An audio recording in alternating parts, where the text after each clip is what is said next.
Allahumma sholli ala Muhammad. Bu, ada 3 golongan manusia yang ibadahnya sebagus apapun gak akan diterima oleh Allah. Doanya sebaik apapun, sekhusyuk apapun gak akan dikabulkan Allah. Bahkan di akhirat gak bisa menerima syafaat Rasulullah. Rungokno toh. Walaupun ibadahnya bagus, sholatnya top, bukan cuma yang wajib, sholat sunnah dikerjakan semua. Sujud luar biasa. Sekali nyosop batuk mentol telu. Berarti nyosop 2 kali batuk mentol 6. Selesai sholat gak rupa-rupa rai.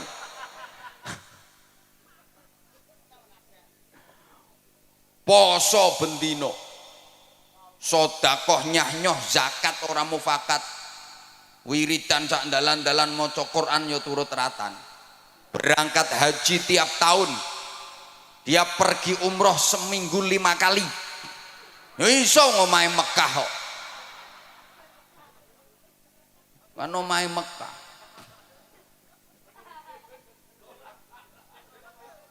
Wis tak pikir aku ngomong. Ora iso kowe apa mbantah ora iso. Gak mungkin seminggu umroh berangkat ping 5. Omahe Mekah kok.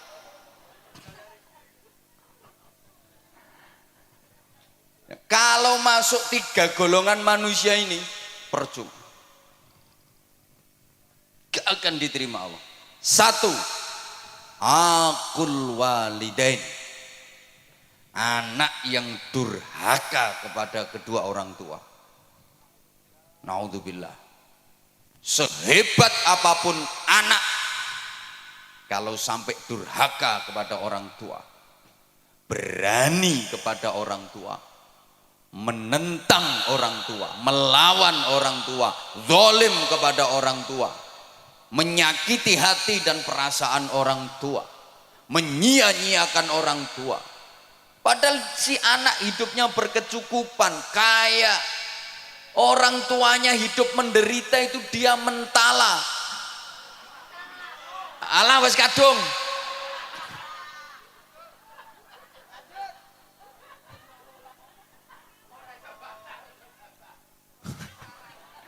Sing ceramah aku apa sampean? Lah iya.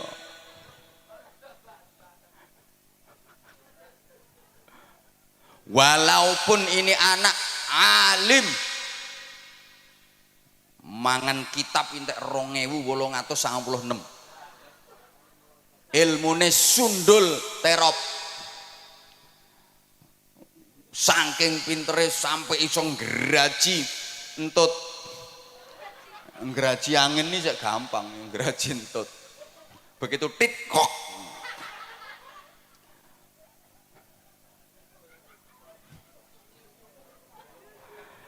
Kalau berani sama orang tua, menyakitkan orang tua, durhaka kepada orang tua, seluruh ibadahnya ditolak sama Allah.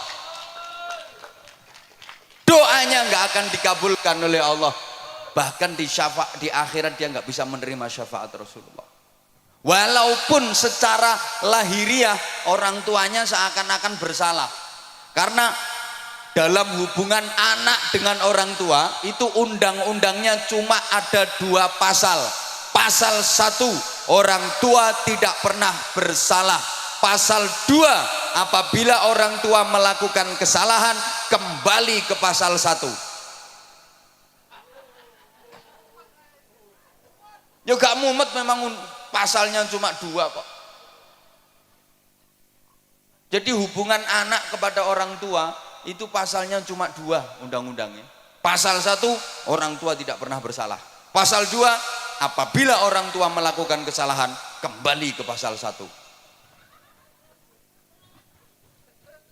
Sehingga kalau sampai terjadi anak ribut sama orang tua, anak gegeran sama orang tua, demi Allah di apa-apa no sing salah anaknya. Ana sing mikir ketara gak rukun kae.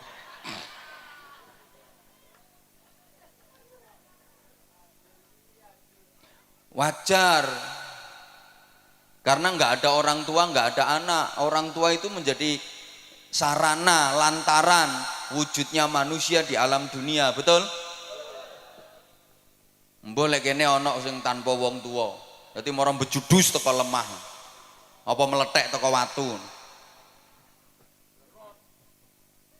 Maka saya di mana-mana katakan selamanya anak nggak mungkin bisa membalas budi kepada orang tua, nggak mungkin anak bisa membalas jasa orang tua, nggak mungkin bisa. Orang tua pernah gembol anak, anak nggak pernah gembol orang tua. Wong tua tahu ngeden ngetokno anak, anak gak tahu ngeden ngetokno wong tuane. Ngedene yang ngetokno gedang goreng. Loh, orang tua merawat anak itu lama dan ikhlas. Nggak ada yang berharap imbalan. Nah, aku ngerumat kowe sampai 20 tahun. Saiki kon wis dadi tentara. Ayo hitungan sedina aku njaluk upah 50.000. Nggak ada. Lah anak kalau merawat orang tua itu ya cuma sebentar, itu pun pamrih. Sulit ikhlas. Kadang orang tuanya sakit itu. Anak limo iso geger sak dulur. Sing ngramut ya sampean. Oh sampean bagiannya paling akeh kok. Biasanya ngono kuwi lambe-lambe kudungan.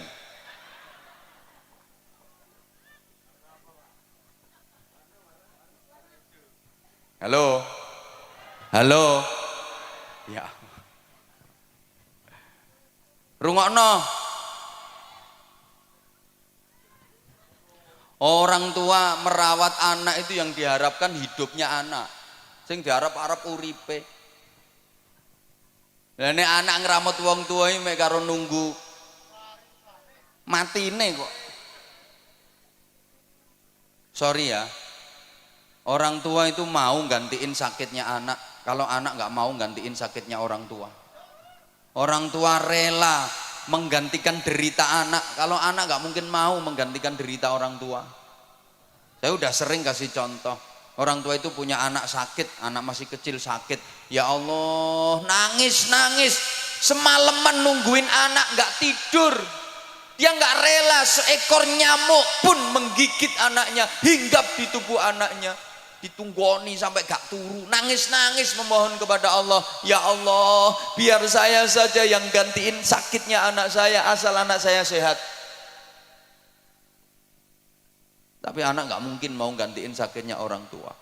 Maaf, ayo coba sampean misalnya punya orang tua sudah pikun, ayo sampean gelem genteni, ya Allah kula sing pikun mawon.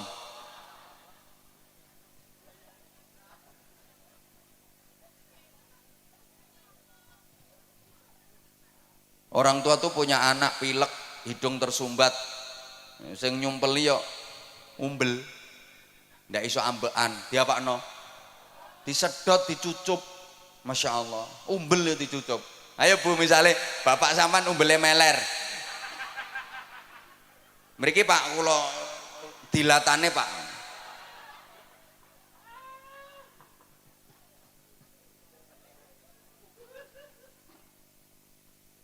Lah orang tua itu siapa saja? Satu, abul jasad, orang tua kandung, ayah dan ibu kandung. Dua, abur ruh, yang merawat ruh, merawat jiwa, gurunya, kiainya, bunyainya, ustadz ustadzahnya. Hukumnya sama orang tua. Kalau orang tua kandung itu yang merawat jasmani, kalau guru, kiai, bunyai itu yang merawat rohani. Iki dirungokno apa ora toh? Tiga, yang ngasih pasangan hidup, mertua, sama wajib dihormat. Bu,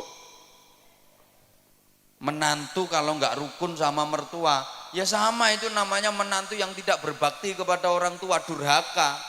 Sama. Ada enggak? Ngacung.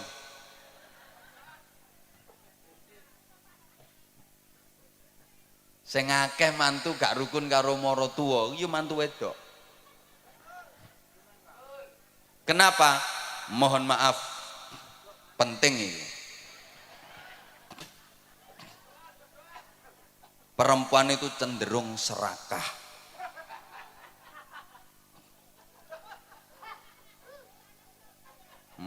Wong lanang serakah ya eneng kok.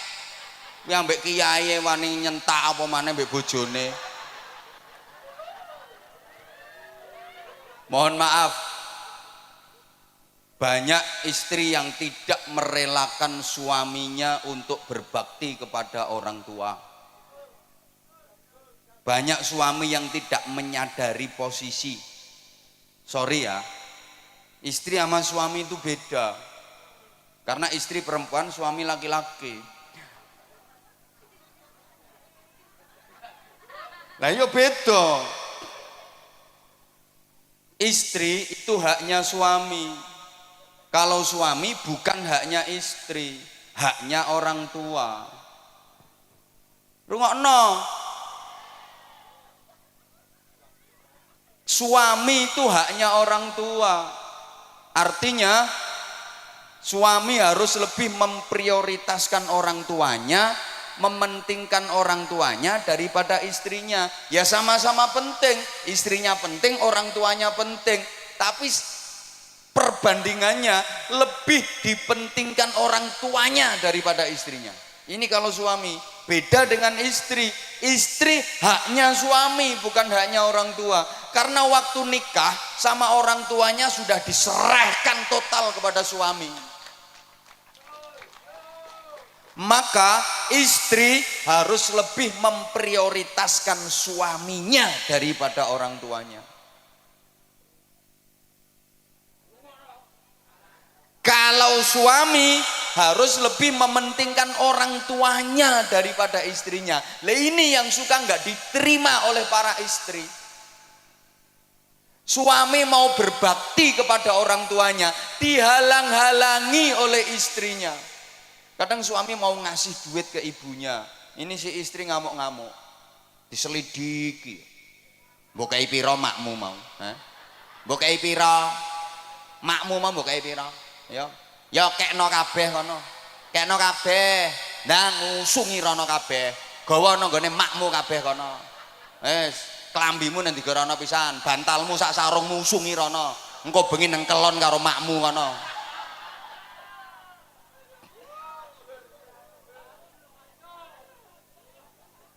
Suami mau berbakti kok dihalang-halangi. Bu, ibu harus sadar, bagi suami orang tua itu prioritas daripada istri. Bu, ikhlas nggih, relakan suamimu berbakti kepada orang tuanya. Yang orang tua suami adalah mertuamu.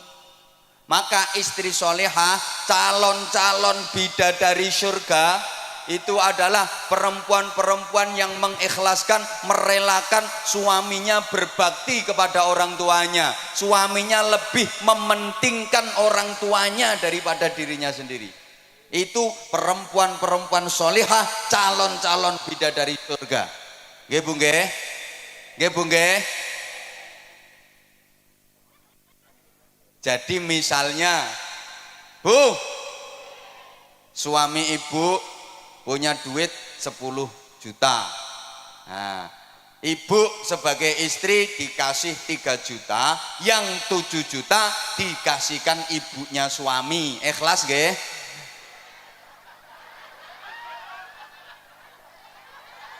Ikhlas nggih?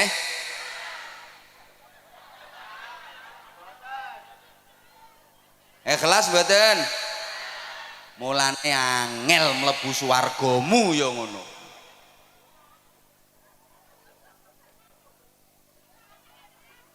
Loh, namanya lebih diprioritaskan ibunya daripada istrinya kok. Jadi nek bojomu kuwi ndek duit 1 juta, sampean sebagai istri dikasih 300.000, yang 700.000 dikasihkan ibunya suami, dikasihkan mertuamu. Ikhlas nggih? Sapa ngomong tak jotos mau?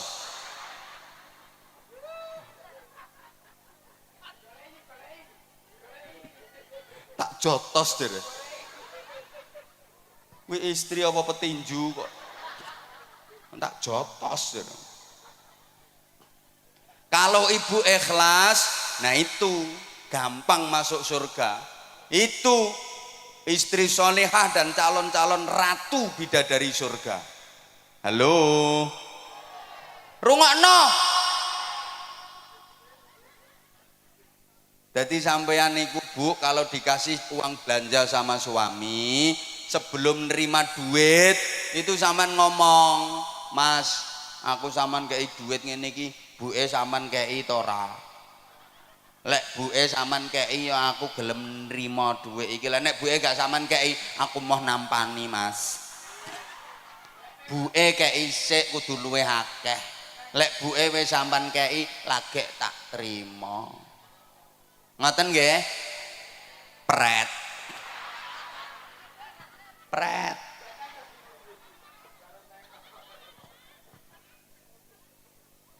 Jadi misalnya ibu dibeliin gelang sama suami, sebelum diterima tuh gelang ngomong, "Ya, aku sampean tukono gelang ini iki, ibu sampean tukono apa ora?" Lek ibu sampean tukono ya aku gelem. Lah nek ibu gak sampean tukono, aku mau nganggo ya, gak gelang-gelangan ra apa-apa. Penting ibu timbang aku. Ibu sing ngramut sampean, sengsara, rekoso mulai cilik gedhekno sampean, sorone ra karuan. Aku petuk sampean wis siap pakai. Aku gelem nganggo gelang iki, tapi ibu ya tukono gelang sing luwih gedhe. Ngoten Bu nggih? Alah ora trimo pret nek iki. Pret.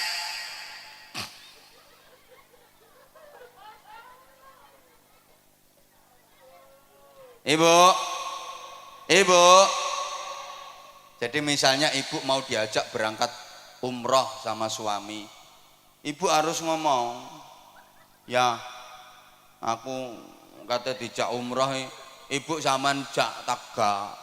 Lek ambek ibu aku ya gelem melu ya. Lah nek ibu gak sampean jak, aku ya mau padha-padhane duwe sampean pas-pasan. Berangkat ambek ibu ae. Aku kari-kari gak apa-apa. Penting ibu timbang aku."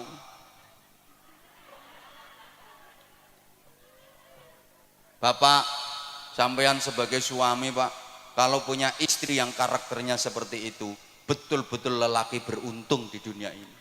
Beja-bejane wong lanang. Subhanallah. Itu istri solihah yang memuliakan suami dunia akhirat. Betul Pak.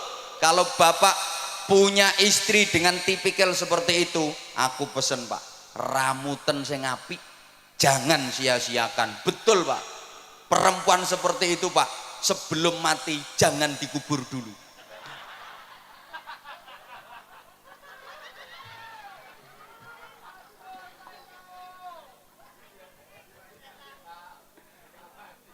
Soalnya langka.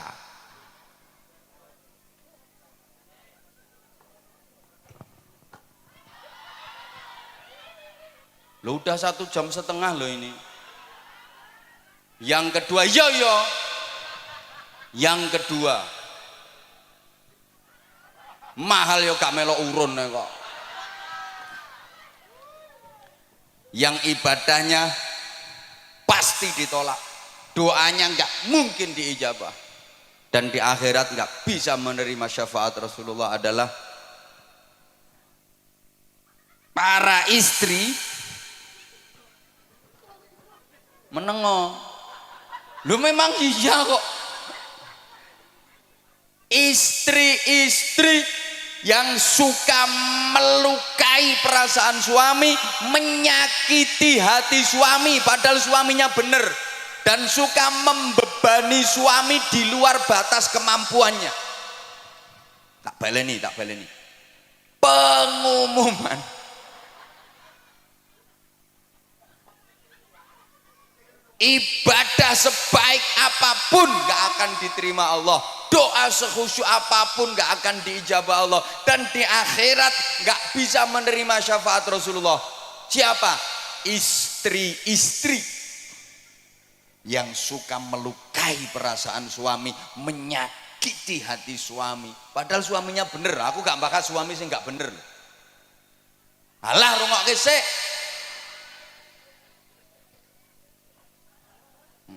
Ucul ya ben balon murah kok. Balon ucul geger ndangak kabeh. Tuku meneh 5.000 kok. Hah? Malah mek 3.000 gegerno pengajian. Halo? Halo? Bu, ini beneran loh Bu. Rasulullah pernah cerita, besok di akhirat itu ada perempuan yang wujudnya enggak wujud manusia, bentuknya enggak bentuk manusia, tapi ndasnya alah ndasnya itu ndas celeng, terus awak menengok lagi, awaknya awak khimar, wis gampangane ndase celeng awake jarang. Hi, ngeri. Ndase celeng awake jaran. Siapa itu? Ya tadi perempuan yang suka membebani suami di luar batas kemampuan. Wong suami lo penghasilannya sebulan ini lo cuma 2 juta. Nek njaluk blonjo saulan sampai 250 juta.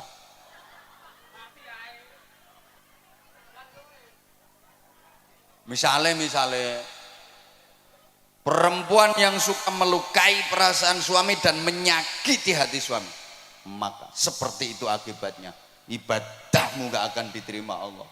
Tiwas dawir lambemu lah, dikir macam-macam percuma, doa gak diijabah, di akhirat gak bisa mendapat syafaat Rasulullah. Nah sekarang ganti, para suami ya harus fair dong. Yo kok wong wedok ae. Para suami laki-laki rungokno. Yang suka melukai perasaan istrinya, menyakiti hati istrinya, maka akibatnya aku durung tahu krungu keterangannya. Saya belum pernah mendengar keterangannya. Jadi ya saya nggak pernah dengar dalilnya.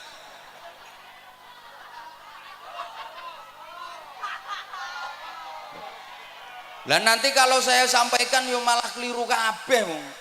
Saya nggak pernah denger kok.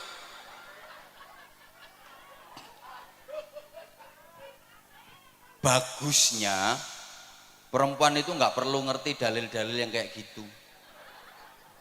Marake ngelama, ngelunjak, ingkrah ndase wong lanang. Lho wong istri itu lo nggak ngerti dalil lho, suami iso kalah. Apalagi ngerti dalil, malah nyenyek wong lanang. Memang istri-istri nggak usah ngerti dalil-dalil kayak gitu, bahaya.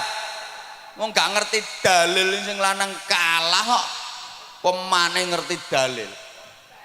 Mulane bro, sing urung rapi ya. Besok nek rapi golek wong itu sing goblok-goblok kae. Gampang dihapusi. Nek pinter-pintere gak iso ngendhalekno nyonyor kae.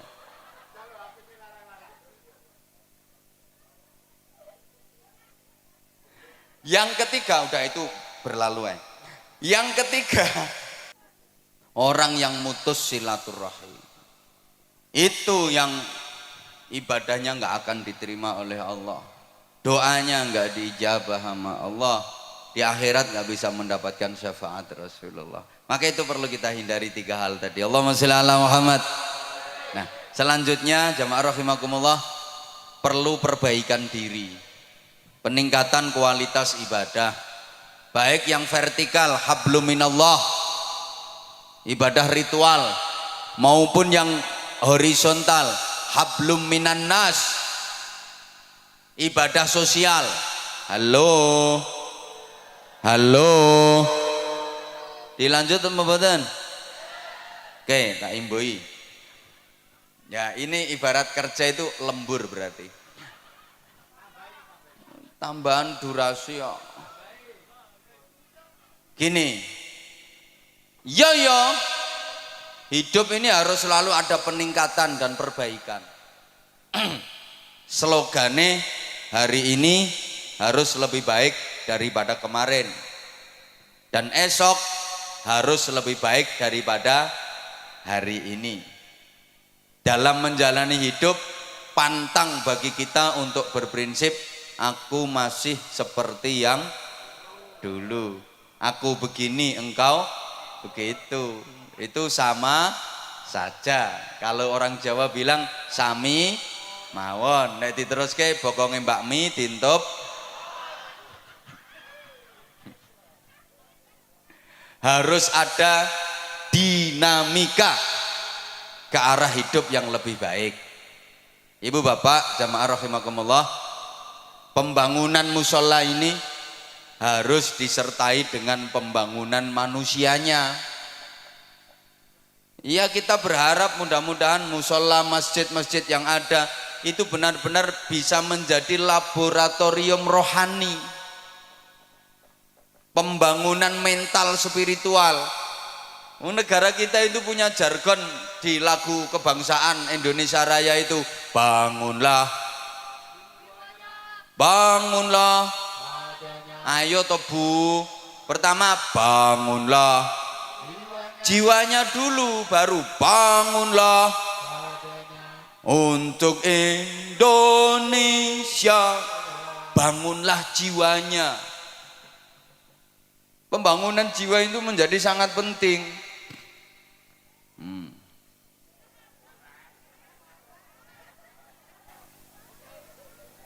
Oke.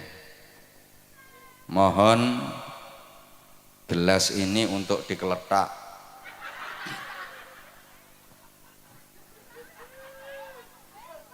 Untuk pembangunan sorban. Nggih. Iya. Nah itu juga termasuk bagian dari perbaikan. Nggih Bu nggih. Bu, saya yakin semuanya bawa duit.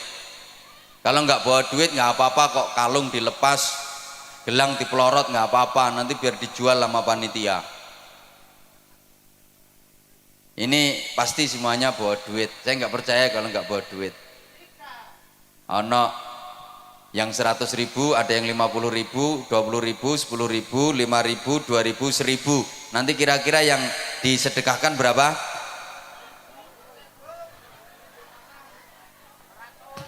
Perlu diingat, sedekah itu yang penting banyak walaupun tidak ikhlas, daripada ikhlas cuma sedikit. Tak baleni, lebih baik sedekah yang banyak walaupun tidak ikhlas daripada ikhlas tapi cuma sedikit.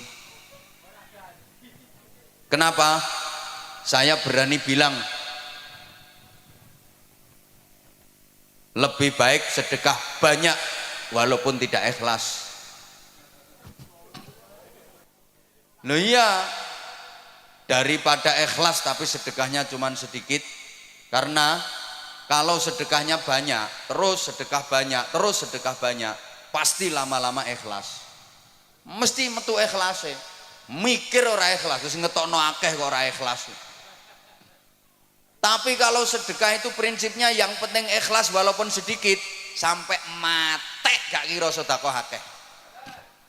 Dan ciri-ciri sedekah ikhlas, tanda-tanda sedekah itu ikhlas adalah sedekahnya banyak. Tandane wong sedekah ikhlas iku sedekah akeh. Soalnya nek sedekah akeh gak mikir, gak perhitungan. Tak baleni. Tanda-tanda orang ikhlas dalam bersedekah itu adalah sedekahnya banyak. Tandanya ikhlas. Soalnya gak perhitungan, gue duit piro, wis gak perhitungan. Engko urusan engko, sesuk urusan sesuk. Rezeki akeh sing nguri, mesti ditempui, diganti sama Allah dengan ganti yang lebih banyak. Itu tandanya ikhlas. Nah, di antara tanda-tanda orang sedekah tidak ikhlas, itu sedekahnya nilainya kecil, sedekahnya sedikit, tandane wong perhitungan. Duitku karek 200, kok nek tak sedekahno 50, lak karek 150, sesuk bayar kreditan 70. Anakku sangune rungokno nang ngaji gak butuh sangu anakmu. Halo maka wong niku nek sedekahe kulino sithik iku tandane gak ikhlas. Ayo bantau. Sedikit banyak itu bukan jumlah dan nominal, tapi prosentase dan pembanding. Ukuran sedikitnya yang ngeleset di bawah sama yang duduk metingkring di atas panggung jelas beda. Jelas beda. Mungkin lek kanggo sampean 500.000 wis akeh. Tapi lek kanggo sing nang dhuwur panggung sithik 500.000 kuwi. Makanya saya bilang bukan jumlah tapi prosentase dan pembanding ukurannya.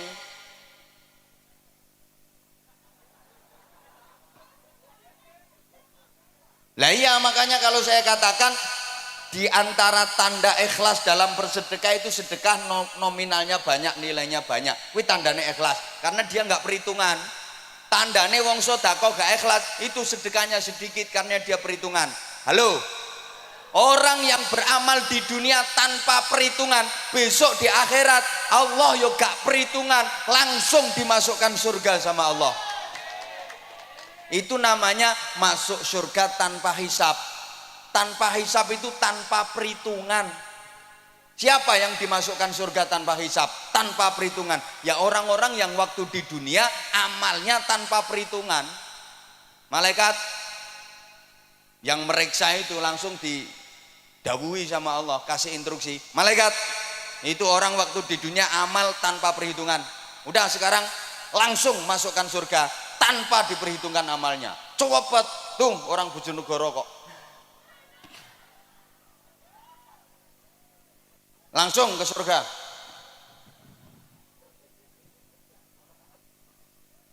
Halo. Lah kalau orang di dunia amalnya penuh perhitungan, besok di akhirat Allah juga penuh perhitungan. Dihitung dulu. Amal bagusnya ada berapa, amal jeleknya ada berapa. Lebih banyak mana? Tangannya untuk muter tasbih sama untuk kopek jarene. Lebih banyak mana itu? Diperhitungkan semuanya. Lama perhitungannya itu. Paham nggih? Paham nggih? Ada yang masuk surga bi ghairi hisab, tanpa hisab. Itu artinya tanpa diperhitungkan amalnya. Orang-orang yang waktu di dunia melakukan amal tanpa perhitungan, besok di akhirat Allah memasukkan surga tanpa perhitungan. Tapi kalau amal di dunia diperhitung sok no akhirat awas diperhitung karo Gusti Allah.